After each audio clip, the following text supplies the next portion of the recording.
اس سے وہ قیام اللیل کا حق ادا نہیں ہوتا. قیام اللیل کا تو کچھ اور ہی تقاضا ہے. قیام کسے کہتے ہیں؟ یہ سورہ مزمل سے واضح ہوتا ہے.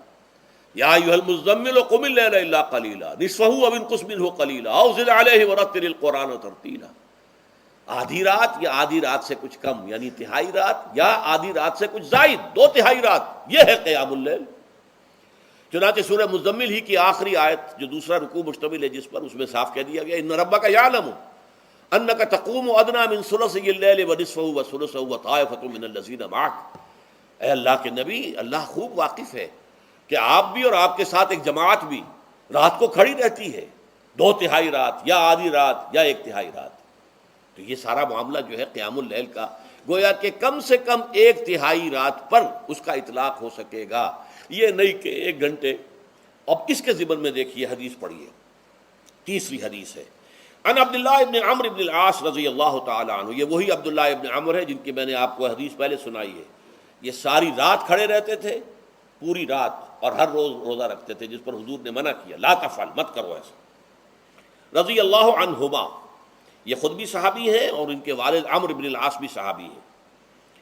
ان رسول اللہ صلی اللہ علیہ وسلم قال، کہ اللہ کے رسول صلی اللہ علیہ وسلم نے فرمایا الصیام والقرآن یشفعان للعبد.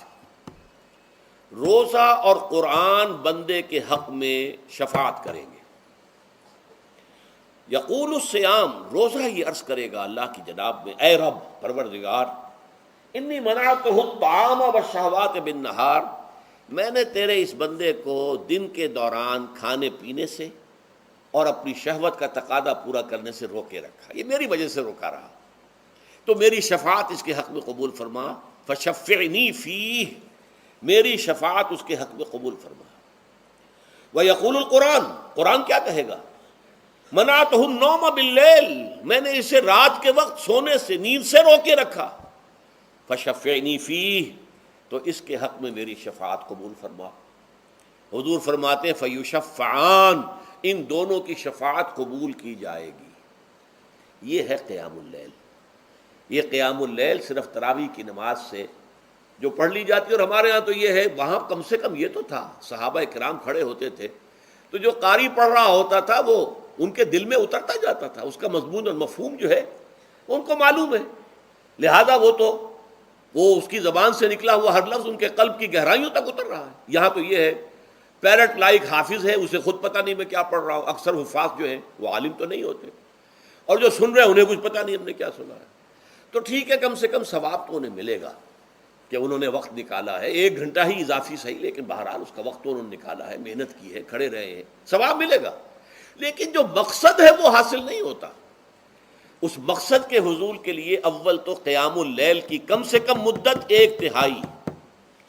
اگر کوئی شخص فرض کیجئے کہ اس کے ہاں کوئی اور انتظام نہیں ہے، جیسا کہ ہمارے ہاں ہم نے انتظام کیا ہے بڑے بڑے شہروں میں دورہ ترجمہ قرآن، اس میں ہمیں 5 گھنٹے لگ جاتے ہیں، نصف شب کے قریب تری جو ہے معاملہ ہو جاتا ہے.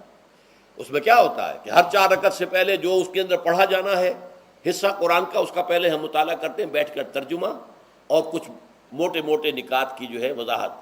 پھر کھڑے ہو گئے اور قاری صاحب کے پیچھے 4 رکعتوں کے اندر وہ 4 رکوع یا جتنے بھی ہیں پڑھ لی، سن لی، پھر بیٹھ گئے 4 کے بعد پھر اگلی 4 رکعتوں کے اندر جو کچھ پڑھا جانے والا ہے اس کا ترجمہ، اس کی تفہیم ہو گئی، پھر کھڑے ہو گئے، پھر سن لیا.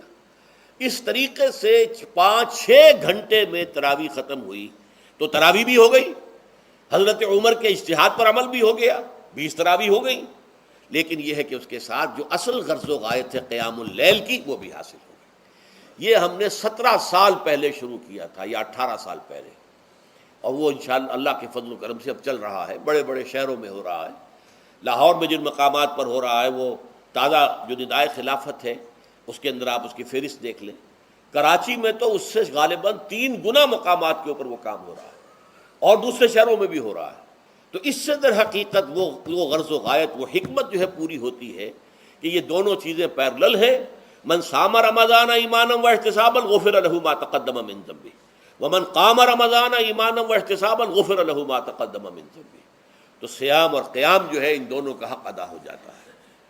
تو یہ ہے شہر رمضان الذی انزل فیہ القرآن هدى للناس وبينات من الهدى والفرقان فمن شهد منكم الشهر فليصم ومن كان مريضا أو على سفر فعدة من أيام أخر يريد الله بكم اليسر ولا يريد بكم العسر ولتكملوا العدة ولتكبروا الله على ما هداكم ولعلكم تشكرون.